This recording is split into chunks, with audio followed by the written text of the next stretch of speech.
Hey everybody, it's time for another good word. I hope that you all are having a wonderful Monday. Um, I'm having a good Monday. Started off well, it's continuing well. I'll tell you that I have spent quite a bit. I have to spend my days as uh, reflecting, meditating, praying, journaling, listening to music, watching videos, um, talking to people when they call, and recovering, of course, resting, and recovering.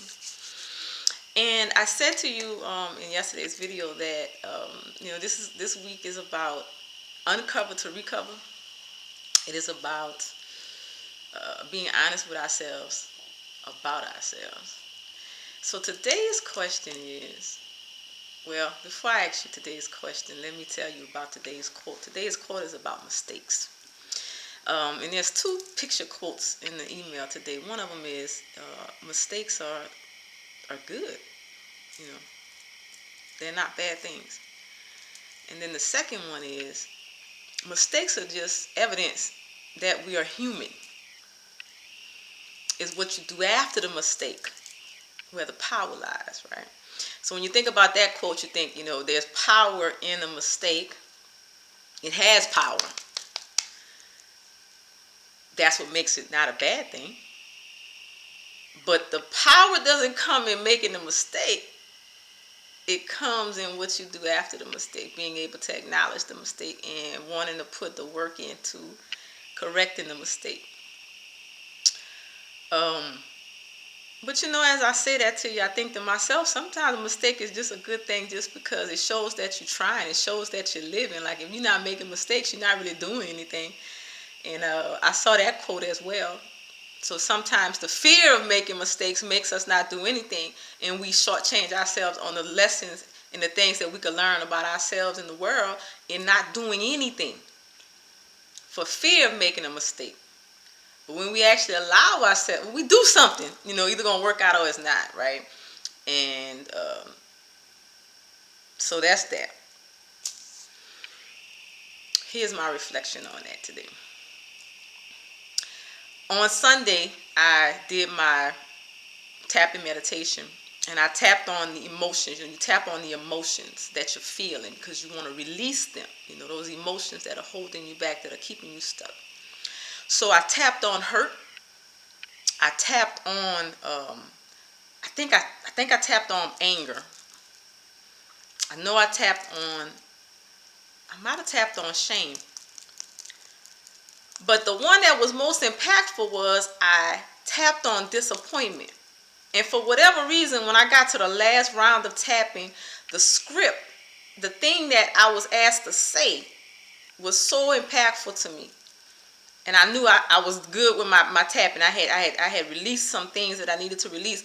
And what one of the things that the person who leads you through the tapping on the tapping app says is, whatever comes up, that's the thing you need to work on next. So after I did the tapping exercise on disappointment, I got my journal.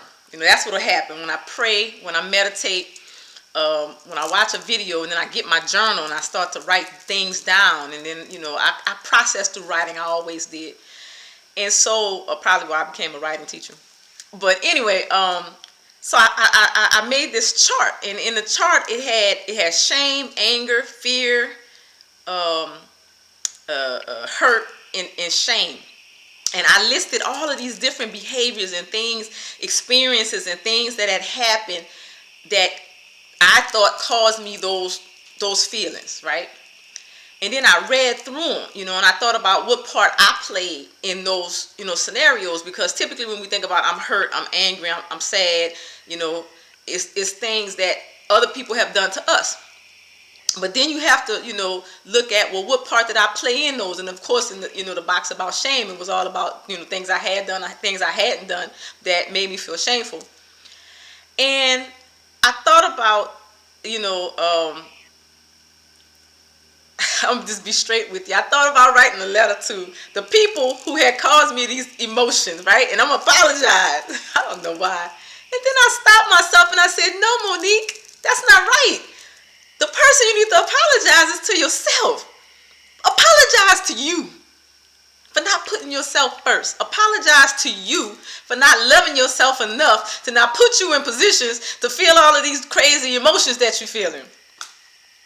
So that's what I did. I turned the page and I wrote myself a letter. Dear Monique, I apologize. And I talked to myself about all the things I wanted to apologize to myself for. And the thing that popped up the most was how I view myself through my relationships. And honestly, it didn't happen. What I discovered was this ain't something that's new.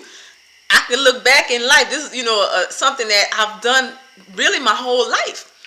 And so then I said, you got to learn how to define yourself in and of yourself outside of other people. And so I started to write this note out, and I wrote, I'm a Black American woman. I'm an African American woman. I'm a learner. I'm a teacher. I'm an empath. I'm a healer. I'm a noticer. I'm an explainer. I'm a source of positivity in the world. I strive to lighten the loads of others through my words, my examples, through my by sharing my story. I'm a storyteller. I'm a caregiver. I love music. Music moves me. I love artists because their creativity delights and impresses me.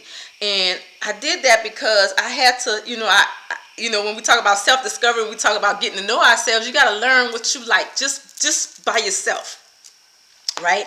So now I was really proud of that, And then at the end, I'm going to share this. It says, Monique, I pray you forgive me for how I've hurt you and how I've allowed others to hurt you by putting them before you. I pledge to do better. Be patient with me. I'm going to make mistakes, but I'm striving to be more mindful of your needs and make sure what I do aligns with that. Love always, Monique. And that's what I wanted to share with you, and that's what's in the email today.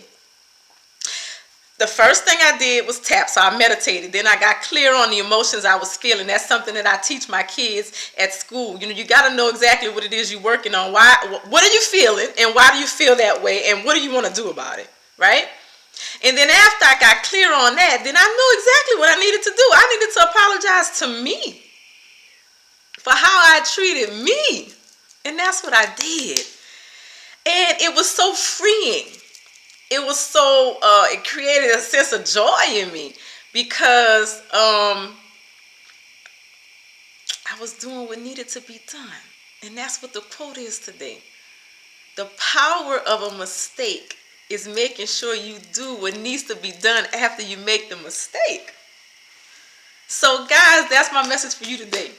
If you make a mistake, and then you start feeling something, first identify what it is you're feeling because you made the mistake. Then identify, what made you make the mistake, why, all of that. Get clear about that.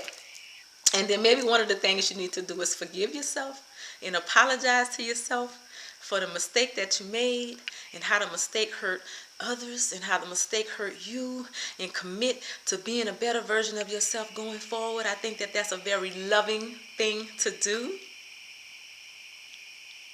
Thank you guys so much for allowing me to share this journey. I got a text today from a colleague and a friend that, of course, made me cry because she was so moved by yesterday's video. And I really struggled with sharing it because I said, this is really deeply personal. You're putting something deeply personal out there. But I'll tell you that I'm being led to do so. And so I have to answer the call. As always, I hope that things that I share help lighten your load and offer you something that, helps you choose joy, help you love yourself more, help you appreciate life more. Today and always, I want you to be kind to yourself. I want you to be kind to others. And don't forget the power of that smile. I'm telling you, it's beautiful. Look at those two smiles behind me, my godchild and my son. I have those two beautiful smiles to look at every day that remind me of what I should be grateful for in life. Take care, everyone.